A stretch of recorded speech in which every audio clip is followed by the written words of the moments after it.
তো হ্যালো বন্ধুরা, welcome back to my new video. আজকের ভিডিওতে আমি আপনাদেরকে চায়না থেকে একটা পণ্য কিনে এনে কিভাবে আপনারা সেটাকে শিপমেন্ট করবেন এবং কিভাবে সেটা আপনারা বাংলাদেশ পর্যন্ত আনবেন, সম্পূর্ণ প্রসেসটা আপনাদেরকে আমরা এই ভিডিওতে একদম লাইভ প্র্যাকটিক্যালি আপনাদেরকে একটা গ্রাফসের মাধ্যমে দেখাই দিব। আর এই ভিডিওটি দেখার মাধ্যমে আপনারা যারা ই কমার্স বিজনেস স্টার্ট করতে যাচ্ছেন তাদের জন্য খুবই এটা হেল্পফুল হতে যাচ্ছে, কারণ এই ভিডিওতে আপনি নিজেই কিন্তু একটা পণ্য চায়না থেকে কিনে সেটাকে বাংলাদেশে কিভাবে আপনারা ইম্পোর্ট করে এনে বিজনেস করবেন সম্পূর্ণ প্রসেস কিন্তু এই ভিডিওতে আপনাদেরকে আমি দেখিয়ে দিব। তো এর জন্য বলতেছি ভিডিওটা কেউ স্কিপ করবেন না, কারণ এই ভিডিওতে আপনাদেরকে একদম প্র্যাকটিক্যালি এ টু জেড আপনাদেরকে আমি দেখাই দিতেছি। তো বেশি কথা না বলে চলেন শুরু করা যাক আজকের ভিডিও। তো প্রথমে আমি আমার কম্পিউটার স্ক্রিনে যাচ্ছি। তো আমি চলে আসলাম আমার কম্পিউটার স্ক্রিনে। এখানে আমি একটা গ্রাফস আপনাদের জন্য বানাইছি সহজে যাতে আপনারা বুঝতে পারেন এর জন্য। তো আমি আমার গ্রাফসটা ওপেন করতেছি। তো এটা হচ্ছে আমার গ্রাফস। এখানে প্রথমে যেটা হচ্ছে আমি আপনাদেরকে একটু ধীরে ধীরে দেখাই। সো এই যে প্রথমে যেটা, এটা হচ্ছেন আপনি, মানে আপনি হচ্ছেন মাল কিনবেন, আপনি বাংলাদেশে আছেন, আপনি চায়না থেকে একটা মাল কিনবেন, এটা হচ্ছেন আপনি। এখানে আলিবাবা বা মেড ইন চায়না যে কোনো একটা সোর্স থেকে আপনারা একটা মাল কিনবেন। সো আপনারা প্রথমে যে কোনো একটা ব্রাউজারে গেলেন। একটা মিনিট, আমি আপনাদেরকে একটু ক্লিয়ারলি দেখাই, প্র্যাকটিক্যালি দেখাই। সো ধরেন আলিবাবা। তো এখানে আমরা আলিবাবাতে গেলাম। আপনাদেরকে একদম প্র্যাকটিক্যালি দেখাই যাতে আপনারা একদম পুরো বিষয়টাকে বুঝতে পারেন এবং নিজে মালামাল ইম্পোর্ট করে থার্ড পার্টিতে না যায়, প্রতারণার শিকার না হয়ে, খরচ বেশি না দিয়ে নিজেরাই কিভাবে মাল কিনবেন সম্পূর্ণটাই আপনাদেরকে দেখাই দিই। সো আপনারা আলিবাবাই গেলেন। আলিবাবায় যায় ধরেন একটা ইয়ারবাড নিয়ে কাজ করবেন। সাপোজ ধরেন হচ্ছে আমি এই ইয়ারবাডটা নিয়ে কাজ করবো, এই ইয়ারবাডটা চায়না থেকে আমি ইম্পোর্ট করে বাংলাদেশে আনবো। সো এখানে আমরা এখানে চেটে যাবো। চেটে যায় এখানে আমার লগ ইন করা নাই, আসলে একটা অ্যাকাউন্ট করতে হয়। আমি এখন অ্যাকাউন্টটা করতেছি না, জাস্ট আপনারা চেটে যাবেন।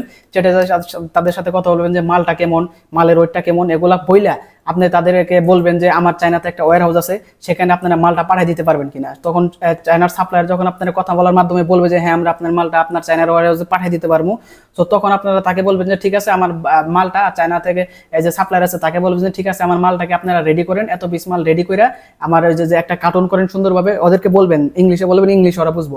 কার্টুন করে কার্টুনের মধ্যে আমার নাম লিখে দিবেন, আপনার যেমন কোম্পানির নাম থাকে বা আপনার নিজের নাম। ধরেন আমার নাম হচ্ছে স্বাধীন, লিখবেন যে স্বাধীন 000, একটা এমন একটা কোড দেবেন যেটা শুধু আপনি জানবেন এবং অন্য কারো কোডের সাথে যাতে না মিলে। সো চায়নার সাপ্লায়ারের সাথে আপনি চেটে যায় কথা বইলা বক্স টক্স যখন রেডি করে আপনাকে ছবি দিবে, তাকে বলবেন যে আমার বক্সের একটা ছবি দাও। যখন সে ছবি দিবে তখন তাকে বলবেন যে আপনি বক্সের মধ্যে আমার এই শিপিং মার্ক মানে স্বাধীন 00 অমুক তমুক একটা কোড দিয়ে লিখে দেন। তখন দেখবেন যে চায়নার সাপ্লায়ার আপনার ওই বক্সের মধ্যে তারা কিন্তু একটা কোড নাম্বার লিখে দিবে। সো তখন তাদেরকে কি করবেন আপনারা, এটা ক্যাশ অন ডেলিভারিতে নেবেন। ক্যাশ অন ডেলিভারি সিস্টেম হইতেছে কি, এটা আমি আপনাদেরকে একটু আরেকটা ভিডিওতে বলবো, কারণ এখানে এই ক্যাশ পেমেন্টেরও একটা ঝামেলা আছে। আজকে আমি জাস্ট আপনাদেরকে সোর্স থেকে কিভাবে মালটা ইম্পোর্ট করে আনবেন। তো এখন ধরেন চায়নার সাপ্লায়ার আপনার মালটা রেডি করলো, শিপিং মার্ক দিল, এখন পেমেন্ট, মালের তো পেমেন্ট করতে হবে তাই না। মালের পেমেন্টে আপনারা আলিবাবা থেকেও করতে পারেন, অথবা যদি বলেন যে চায়নার এই সাপ্লায়ার আপনার মালটা আপনার কার্গো অফিসে নিয়ে যাবে, যদি ভালো অফিস থাকে পরিচিত, ওখানে মালটা রিসিভ করার পর তারা আপনার পেমেন্টটা করে দিবে, সেটাও করতে পারেন। এটা আপনার কার্গো সার্ভিসের উপর নির্ভর করবে। সো ধরেন এখানে আপনার সাপ্লায়ার সবকিছু মালমূল ওকে করে ফেলাইলো আলিবাবাতে, সবকিছু ওকে, এখন শিপিং মার্ক দিয়ে আসে, এখন তাকে অ্যাড্রেস দিবেন, আপনার চায়নার যে ওয়্যার হাউস আছে পরিচিত সেখানে অ্যাড্রেসটা তাকে দিবেন, সে ওই অ্যাড্রেসে আপনার মালটা পাঠাই দিবে। সো ধরেন ওই অ্যাড্রেসে মালটা পাঠিয়ে দেওয়ার পর আমি গ্রাফস আঁটলাম। সো এটা হচ্ছেন আপনি, ধরেন এটা হচ্ছেন আপনি বাংলাদেশে বসে, এই যে বাংলাদেশে বসে এখান থেকে মাল অর্ডার দিলেন চায়নার বিটুবি মার্কেটের মাধ্যমে, যে চায়নার বিটুবি মার্কেটের মাধ্যমে অর্ডার দিলেন। ইনি হচ্ছে সাপ্লায়ার, এনার সাথে কথা বলে আপনি সবকিছু ওকে করে তাকে এই যে একটা চায়নার আপনার ওয়্যার হাউসের অ্যাড্রেস দিয়ে দিলেন, সেই মালটা কি করলো আপনার ওয়্যার হাউসে পাঠিয়ে দেবো। ওয়্যার হাউসে তারপরে যেখানে ওয়্যার হাউসে যখন মালটা আসলো, ওয়্যার হাউসে যারা মালটা রিসিভ করবে, চায়নার যে কার্গো সার্ভিস আছে যারা মালটা রিসিভ করবে, সরি একটু গরমের জন্য ঘেমে যেতেছি, ফ্যান অফ করে দিছি, নাহলে নয়েজ আসবে, আপনাদের বোঝার জন্য আমি ফ্যান অফ করে দিছি। তো চায়নার যখন সাপ্লায়ার আপনার এই প্রোডাক্টটা আপনার যে চায়নার যে কার্গো সার্ভিস আছে যার মাধ্যমে মালটা আপনি ইম্পোর্ট করবেন, পরিচিত থাকুক আর যেরকমই থাকুক, তার কাছে যখন চায়না সাপ্লায়ার মালটা নিয়ে যাবে, সেই মালটাকে চেক করবে। আপনার ওয়্যার হাউসের যে লুক আছে তার সাথে কথা বলে নেবেন যে ভাই আমি এরকম ইয়ারবাড পাঠাইছি, এটা আপনি একটু চেক করে নেন। আপনার ওয়্যার হাউসের যে লুক আছে তিনি আপনার এই মালগুলোকে চেক করবে। এটা হচ্ছে এটা। তো এই যে ওয়্যার হাউসের যে প্রোডাক্টটা গেল, ওয়্যার হাউসের লোক মালটা চেক করার পর যখন আপনাকে মেসেজ দিবে বাংলাদেশে, উনি চায়না থেকে যখন আপনাকে বাংলাদেশে মেসেজ দিবে, হ্যাঁ বস আপনার মাল ওকে সবকিছু ঠিকঠাক পাইছি, তখন আপনি তাকে বলবেন যে ঠিক আছে আপনি পেমেন্টটা চায়নার যে সাপ্লায়ার মাল নিয়ে গেল আলিবাবা থেকে, তাকে আপনি আমার এই মালের দামে তো ডেলিভারি চার্জ এত, এই খরচটা তাকে দিয়ে দেন, আর আমি বাংলাদেশে আপনার অফিসে সেটা পেমেন্ট করে দিতেছি। আপনি বাংলা টাকায় পেমেন্ট করতেছি, আপনি চায়না টাকায় তাকে দিয়ে দেন। তো সে মালটা লোকে করে সাপ্লায়ারকে টাকা দিয়ে দিল, তার মালের প্রোডাক্টের দাম দিয়ে দিল, সাপ্লায়ারের কাজে পর্যন্ত শেষ এবং মাল রিসিভ কিন্তু আপনার ওয়্যারহাউস হয়ে গেল। তারপরে যে আপনার যে লোক আপনার মালটা চেক করে বুঝে নিল, সে কি করবে সেটা এইভাবে, যে আপনার সাপ্লায়ারের প্যাকিং এর কথা তো আগেই বলছি, এখান থেকে তারা সাপ্লায়ারটা এই মালটা আপনার চায়নার যে অফিস আছে, আমি আপনাদেরকে দেখাই দিই আবার।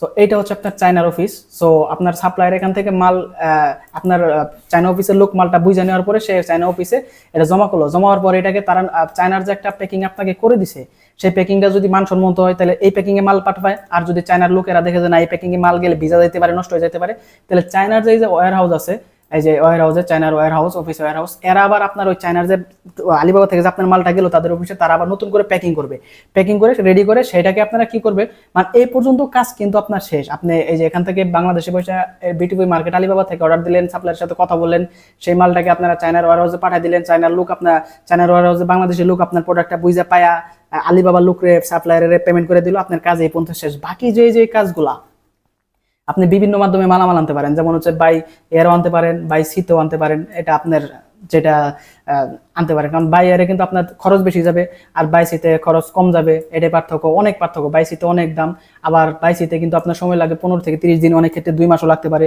কিন্তু বাই এয়ারে যদি আনেন, মানে বিমানে যদি আনেন, তাহলে আপনারা এই একটা মাল চায়না থেকে মাত্র 7 থেকে 8 দিনের মধ্যে কিন্তু বাংলাদেশে ইম্পোর্ট করতে পারবেন। সো আপনার কাজ হচ্ছে এখান থেকে এটা করে এগুলো আপনার কাজ, যখন চায়না ওয়্যার হাউস পর্যন্ত আপনার প্রোডাক্টটাকে পাঠাতে পারবেন, এগুলো ভাই ইজি কাজ, আপনি বুঝলে খুব সহজ, আর না বুঝলে ভাই অনেক কঠিন, এটাই বিষয়।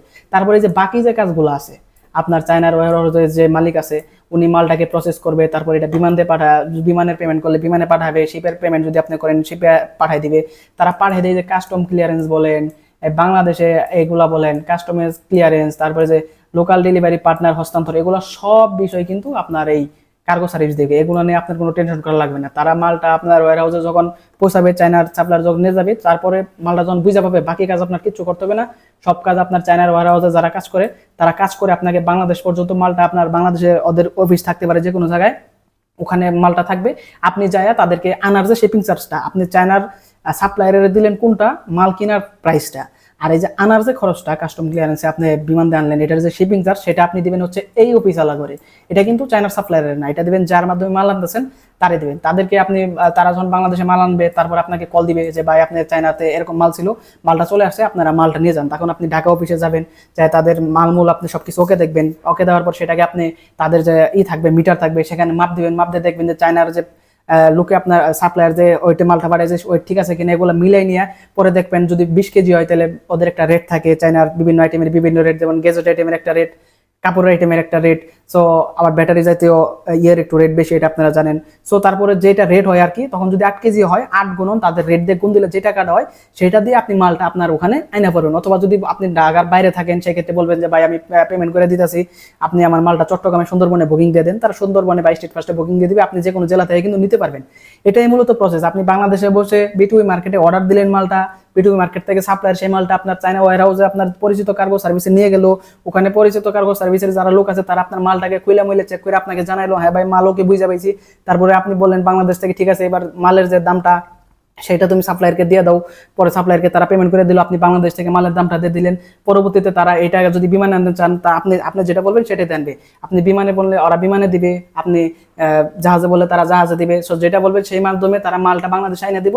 আপনি যাই ঢাকা অফিস থেকেও তাদেরকে আনার যে শিপিং চার্জ সেটা দিয়ে রিসিভ করতে পারেন মাল, অথবা যদি বলেন বিভিন্ন জেলায় দিবেন, তারা বিভিন্ন জেলায় আপনার মালটা পৌঁছে দিবে, সেখান থেকেও কিন্তু মালটা রিসিভ করতে পারেন।